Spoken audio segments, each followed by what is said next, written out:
Muy bien, antes de continuar, les recuerdo que esta es la segunda parte del video en el que explico cómo usar un transistor BJT del tipo NPN como interruptor para activar cargas no inductivas, así que te recomiendo que primero veas ese video para entender de qué va todo esto.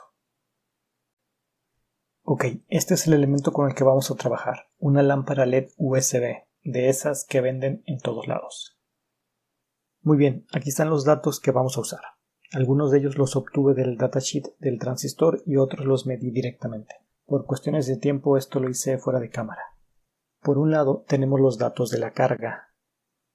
Funciona con 5 volts y consume un aproximado de 190 mA de corriente. La corriente la medí directamente con el multímetro. Aquí tenemos los datos del transistor. El modelo es un 2N2222. Tiene un voltaje colector emisor máximo de 40 volts, una corriente de colector máxima de 600 mA, una beta o HFE de 299 y un voltaje entre base y emisor en saturación de aproximadamente 0.7 volts. Los dos primeros datos los obtuve del datasheet, mientras que los últimos dos los medí con el multímetro.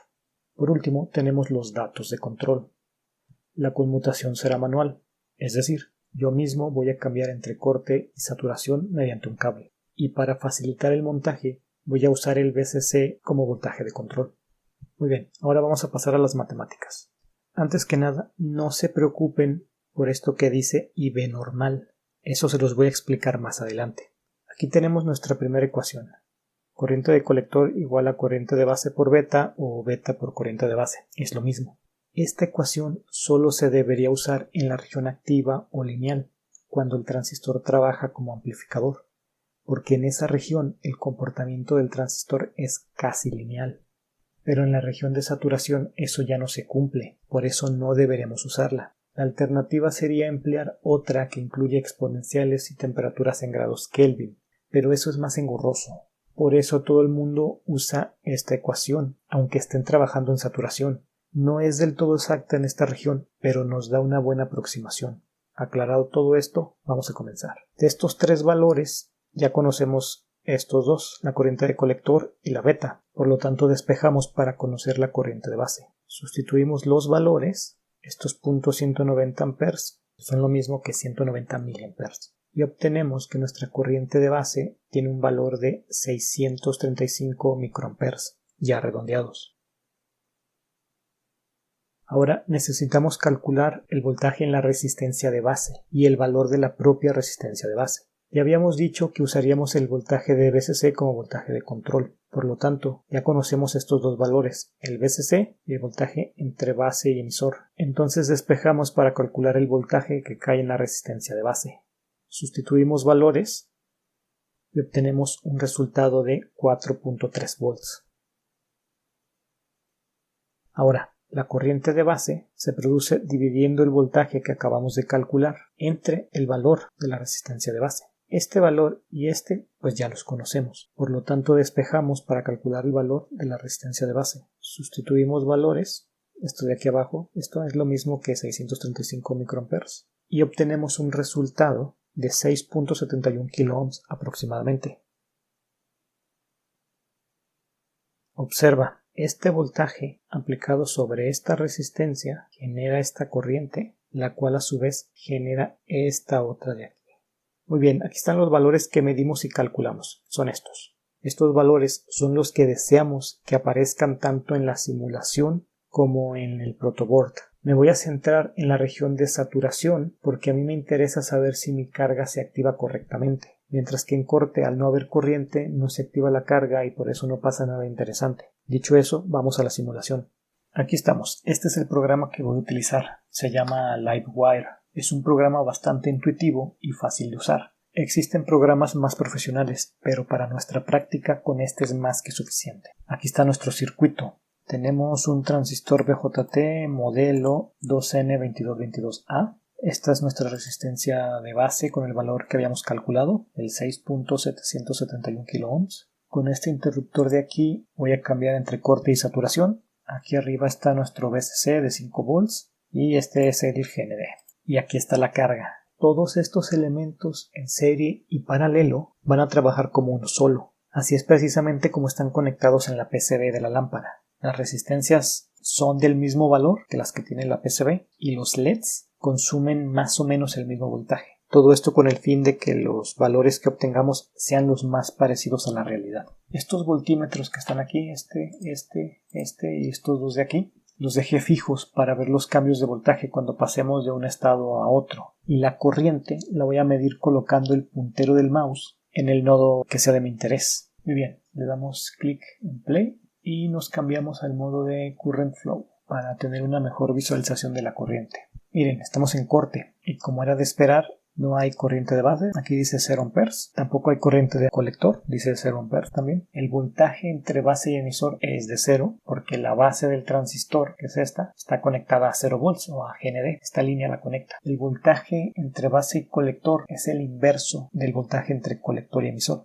Este voltaje, el de colector y emisor, debería ser de 5 volts, pero es inferior debido a la naturaleza de la carga. Me explico. Esta carga incluye elementos activos, los cuales necesitan voltaje para trabajar. Por ejemplo, los diodos, los transistores, los circuitos integrados. En este caso, los LEDs son los que están consumiendo el voltaje que hace falta para que este voltaje llegue a los 5 volts. Si esta carga estuviera formada completamente por elementos pasivos, es decir, aquellos que no requieren de voltaje para trabajar, como resistencias, capacitores o bobinas, el voltaje entre colector y emisor sería exactamente igual al VCC, es decir, 5 volts. Eso lo vamos a comprobar en el protoboard. Por el momento vamos a pasar a saturación.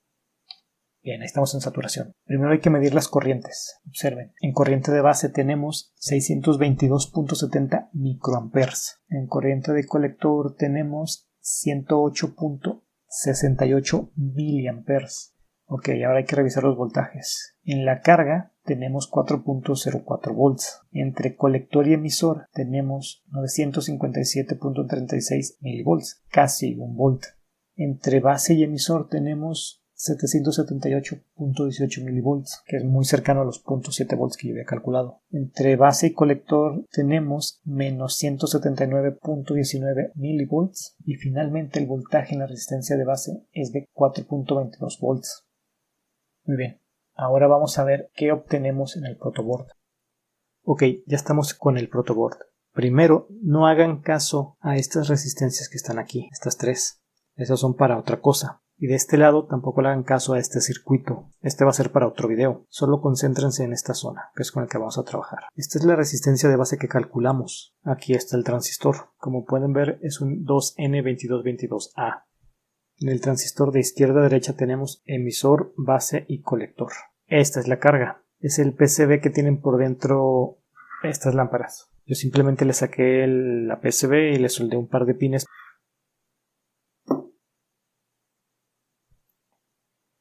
Lo voy a colocar apuntando hacia la pared para evitar que la cámara se deslumbre cuando se encienda. Observen, la resistencia está conectada a la base del transistor. El emisor del transistor está conectado a tierra a través de este cable que está aquí. El negativo de la carga está conectado al colector del transistor y el positivo de la carga está conectado directamente al VCC. Con este cable amarillo cambiaremos entre corte y saturación. Esta es la fuente que yo voy a utilizar y aquel es el multímetro con el que voy a realizar las mediciones. Todo lo que yo mida lo van a poder ver en el lado superior derecho de su pantalla en color verde.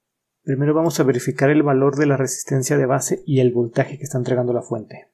Tenemos un valor de 6.77 kiloohms. El que nosotros calculamos es de 6.771 kiloohms. Es prácticamente lo mismo. Ahora el voltaje que entrega la fuente, prácticamente 5 volts. Ahora vamos a realizar las mediciones en corte. Primero las corrientes. La primera corriente va a ser la de base. Quitamos este cable, conectamos este a GND y este que es el negativo lo vamos a conectar a la resistencia. Ok, tenemos una corriente de 0 amperes, como era de esperarse. Ahora la de corte. Ahí quitamos este cable, positivo del multímetro aquí, negativo del multímetro acá. Volvemos a colocar el cable que tenía la resistencia y obtenemos 0 amperes, como era de esperar también. Ahora vamos por los voltajes. Primero midamos el voltaje en la carga. Positivo, negativo. Tenemos un valor de 2.0 milivolts, casi 0 volts, eso es correcto. Ahora el voltaje entre colector y emisor. Emisora punta negativa, colector punta positiva. Tenemos un valor de 2.944 volts. Yo les dije que en corte el voltaje entre colector y emisor debe ser igual al VCC, es decir, 5 volts en nuestro caso. Lo que está pasando es que la carga tiene componentes activos. Los componentes activos requieren voltaje para trabajar. En este caso los LEDs son los que están consumiendo el voltaje que hace falta para llegar a los 5 volts. Si reemplazáramos esta carga por una que fuera completamente pasiva, es decir, que no consumiera voltaje para trabajar, el voltaje entre colector y emisor debería ser igual a 5 volts. Vamos a comprobar eso. Vamos a cambiar esta por una resistencia.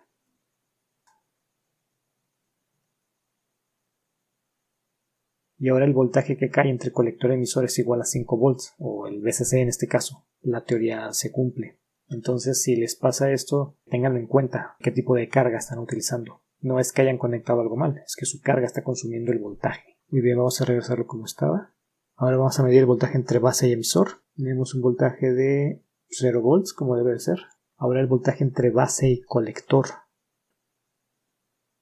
Tenemos un valor de menos 2.942-43 volts. Si se fijan, es muy parecido al voltaje que teníamos entre colector y emisor, solo que con signo negativo. Por último, vamos a revisar el voltaje que cae en la resistencia de base. Tenemos menos 0.2 volts, prácticamente 0 volts. Eso también está bien. Muy bien, vamos a cambiar saturación y vamos a hacer lo mismo. Vamos en saturación, vamos a empezar a medir las corrientes. Primero la de base. Ok. Ahí está. Tenemos 571 microamperes de corriente de base. Ahora vamos a medir la corriente de colector. Tenemos una corriente de colector de 123 miliamperes. Ahora vamos a medir los voltajes. Primero el voltaje en la carga. Tenemos un voltaje de 3.970 volts. Ahora voltaje entre colector y emisor. Tenemos un voltaje de 0.690 volts. Ahora voltaje entre base y emisor. Tenemos 0.768 volts. Muy bien. Voltaje entre base y colector. Tenemos 58 milivolts aproximadamente. Por último, el voltaje que cae en la resistencia de base. Tenemos 3.935 volts. Muy bien, pues eso es todo. Ya obtuvimos todas las mediciones. Ahora vamos a compararlo con lo que calculamos y simulamos.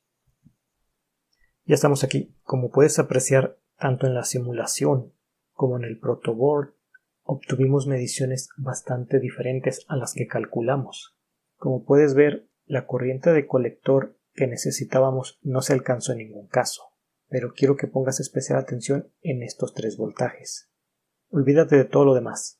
Como puedes ver, el voltaje entre base y emisor es el único que se acercó lo suficiente al valor calculado, pero los otros dos difieren bastante. En la simulación, el voltaje entre colector y emisor casi alcanza 1 volt.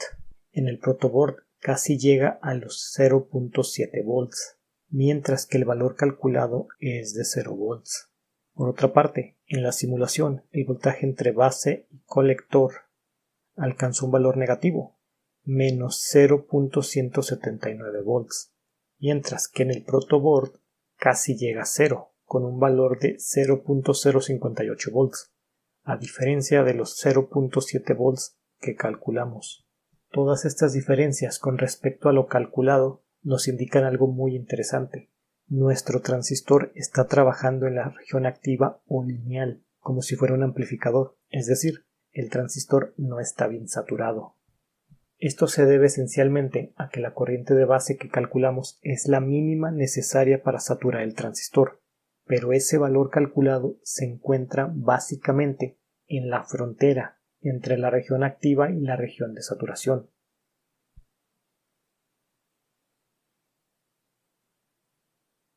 Es como si el valor de la corriente de base estuviera aquí. Entonces, ante cualquier pequeña variación, ya sea en el valor de VCC, en la tolerancia de los componentes o principalmente en el valor de la beta del transistor debido a la temperatura, tendremos una variación en el valor de la corriente de base, y esa variación puede ir hacia la izquierda o hacia la derecha. Al parecer en nuestro caso la variación fue hacia la izquierda.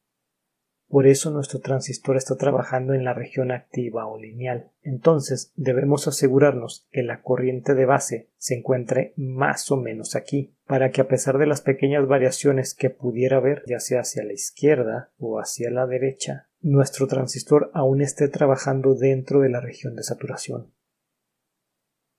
Para lograr esto, muchas personas lo que hacen es multiplicar la corriente de base calculada originalmente por un factor entre 2 y 5. Al hacer esto, provocas que el transistor sea capaz de entregar más corriente de colector, pero la carga solo va a consumir lo que necesite, por lo que no hay ningún peligro de que se llegue a quemar. La única forma de quemar la carga por exceso de corriente en saturación es aumentando el valor del VCC, cosa que no debes hacer. Muy bien, entonces vamos a modificar los valores que teníamos. Usaré un factor de 5, por lo que la nueva corriente de base será de 3 mA, ya redondeados. Los voltajes calculados quedan igual, sin ningún cambio. Y para la resistencia de base usamos la nueva corriente de base y obtenemos un valor de 1.433 kiloohms. Ahora nos vamos nuevamente a la simulación y al protoboard. Me voy a centrar exclusivamente en el estado de saturación, ya que ese es el más relevante. Ya no voy a explicar nada de teoría, simplemente realizamos las mediciones, las comparamos y sacamos nuestras conclusiones. Ok, estamos en la simulación. Cambiamos el valor de la resistencia de base.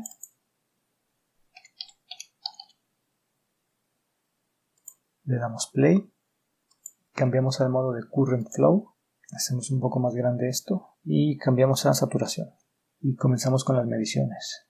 En corriente de base tenemos 2.93 mA. En corriente de colector tenemos 135.98 mA. Voltaje en la carga tenemos 4.84 volts. Voltaje entre colector y emisor tenemos 149.43 milivolts. Voltaje entre base y emisor tenemos 793.42 milivolts. Voltaje entre base y colector tenemos 643.99 milivolts. Y voltaje en la resistencia de base tenemos 4.20 volts. Listo, ahora vamos al protoboard. Ya estamos aquí, vamos a quitar la resistencia que teníamos y colocamos la nueva. Yo voy a usar 4 resistencias en serie para obtener el valor que calculamos. Observen, tenemos un valor de 1.432 kiloohms, prácticamente el mismo que calculamos matemáticamente. Esto lo hago así para obtener los valores más exactos posibles, por cuestiones didácticas, pero en la práctica no es necesario hacer esto. Si no tienes la resistencia del valor calculado, simplemente coloca una de valor comercial inferior al que necesitas y con eso es suficiente. Muy bien, vamos a empezar. Primero, corriente de base. 2.50 mA. Ahora corriente de colector. Tenemos un valor de 133 mA. Ahora vamos por los voltajes. Voltaje en la carga 4.27 volts. Voltaje entre colector y emisor 183 milivolts. Voltaje entre base y emisor 0.840 volts. Voltaje entre base y colector 0.655 volts. Finalmente, voltaje en la resistencia de base 3.54 volts. Ok, ya tenemos las mediciones. Ahora vamos a compararlas. Muy bien, aquí están todos nuestros datos. A simple vista podemos observar que en esta ocasión tampoco obtuvimos la corriente de base ni la corriente de colector que deseábamos, pero sí nos acercamos un poco más. Pero pongan atención en los voltajes que habíamos señalado anteriormente. En esta ocasión sus valores se acercaron bastante a lo que habíamos calculado en la teoría. Tanto en la simulación como en el protoboard, el voltaje entre colector y emisor casi llegó a 0 volts. De igual manera, el voltaje entre base y emisor simulado y medido rondaron los 0.8 volts, lo cual se acerca bastante a lo esperado, mientras que el voltaje entre base y colector simulado y medido se acercaron bastante a los 0.7 volts que deseábamos. Estos valores de voltaje nos indican que en esta ocasión el transistor sí está trabajando en la región de saturación. Por cierto, no sé si ya te diste cuenta, pero si al voltaje entre base y emisor le restas el voltaje entre base y colector, obtienes el voltaje entre colector y emisor. Es por eso que en la teoría esos dos voltajes son iguales, ya que al restarle uno al otro obtenemos un voltaje entre colector y emisor de 0 volts. Aquí está la comparativa general para que puedas revisarla con más calma. Recuerda que te voy a dejar esta presentación para que la descargues y la analices. Finalmente podemos llegar a las siguientes conclusiones.